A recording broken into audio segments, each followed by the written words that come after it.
Hey guys, welcome back to my channel, and today I am going to be making a video about what I read in November and what I plan on reading in December.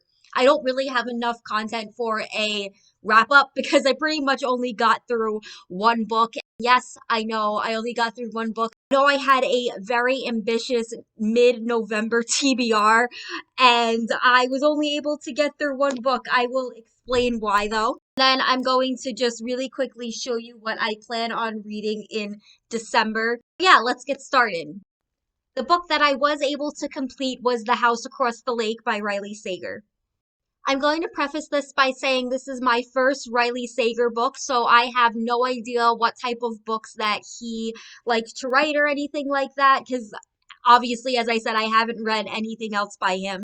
This book is about a woman named Casey who has lost her husband in an accident and also went through a public disgrace of sorts. So she decided to retreat to this cabin that is kind of like a retreat for her. She is an actress and she befriends a model by the name of Catherine. Catherine mysteriously disappears after having become friends with Casey for a little bit. Casey passes the time by watching Catherine and her husband Tom a pair of binoculars. One day she witnesses while she's looking through these binoculars a conflict between Tom and Catherine. Then Catherine ends up disappearing. This book is pretty much Casey trying to figure out what it was that happened to Catherine. I really don't want to give too much away about this book. I feel like the twist and everything will just give it away. I will say that I was disappointed in this book. Down below, I did link my book blog. I wrote a full review rant about it, and I was thinking about doing a full review rant on the book itself in video form, but honestly, I really just want to be done with this book. So if you want to read my spoilery thoughts, you can check the link down below to my book blog. But yeah, pretty much I really enjoyed the first half of the book, maybe the first, I don't know, 100 something pages.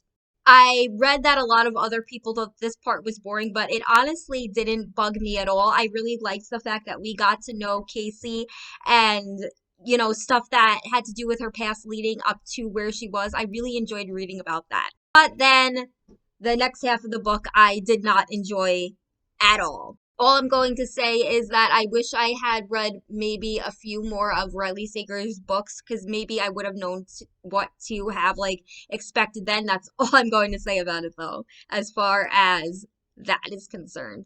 This isn't spoilery really. The other thing that I really didn't like about this book, just besides what ended up happening, was the romance. I thought it was very much forced. There were a lot of moments where I was like, am I reading a thriller book or am I reading a parody of a romance book? So yeah, I thought that honestly was pretty cringe.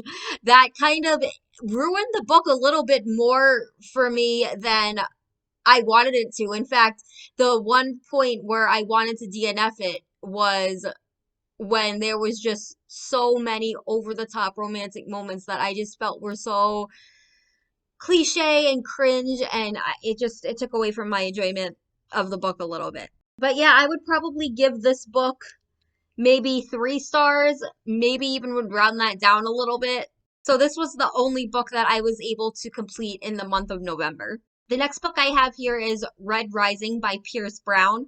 The reason why I probably was not able to complete any other books was because of this book.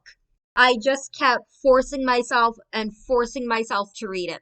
This book is about a society where the people are put into class systems based on what color they are kind of put into.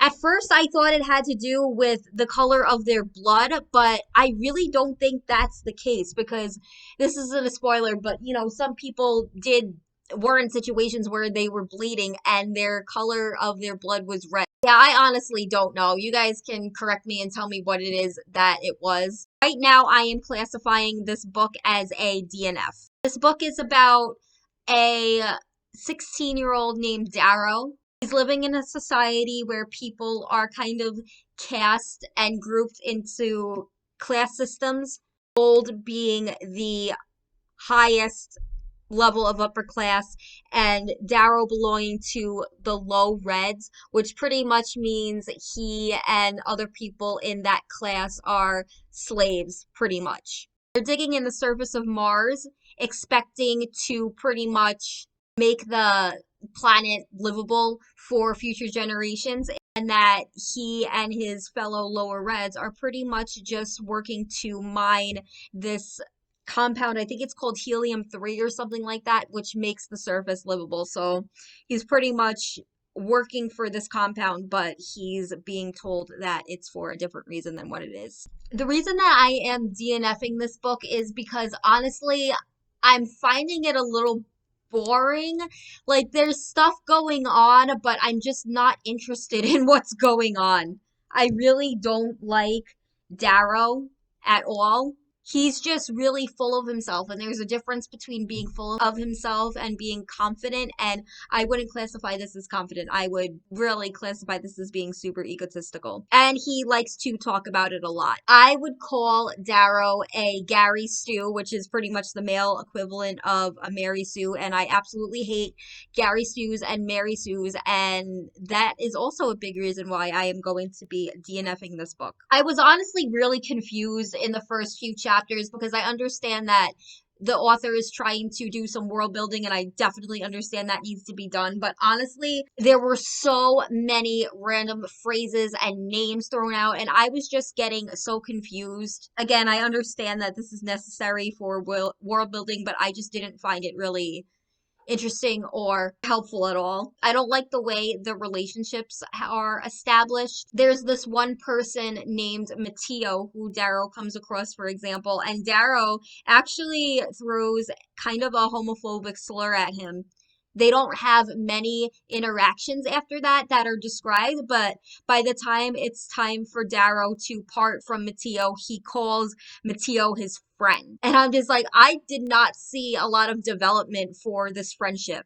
The same thing for another character. I honestly can't remember her name, but it's mentioned that they don't like each other. And then again, when it's time for him to part from her, it's like they're friends. And they had like one or two interactions where I might see that being a thing, but I don't know. I just thought it was weird. This book is the reason why I wasn't able to read anything else, because when I had a few days where I didn't have to work, I was just reading this book and pushing myself and pushing myself. And I wish I would have stopped a lot sooner, honestly. I could have been reading something else that I actually was enjoying. There is a very small chance that I am going to be picking up and finishing this. I would say that's maybe like a 20% chance. I am curious as to what happens. But yeah, I made it to page 183 and I just couldn't stand dealing with Darrow anymore, and I was also very bored, so I just decided to not force myself to continue, at least for now. So I am going to be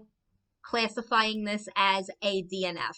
So my December reading plans are pretty much going to be the rest of the books that I listed in my other video, my November TBR video. I will link that. I'm going to link it because I'm not going to go into the summary again of all the books, but I will show them to you right now. We've got Ordinary Monsters by J.M. Miro. I started reading this last night. I'm about 40-something pages in. I am enjoying it for the most part right now. There is kind of something that I'm a little bit critical about it so far, but I'm hoping that isn't a thing for the rest of the book. So we'll see.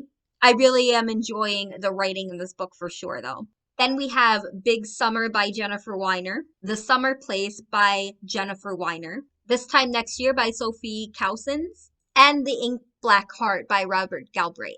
There is a chance that more stuff will be added to this December TBR. The other book that I'm going to add to this book is a carryover from my August TBR, and that is The Paris Apartment by Lucy Foley. I really do want to read that book, even though I didn't hear the best things about it, and I started reading it before I had to return to the library, and I thought it was okay.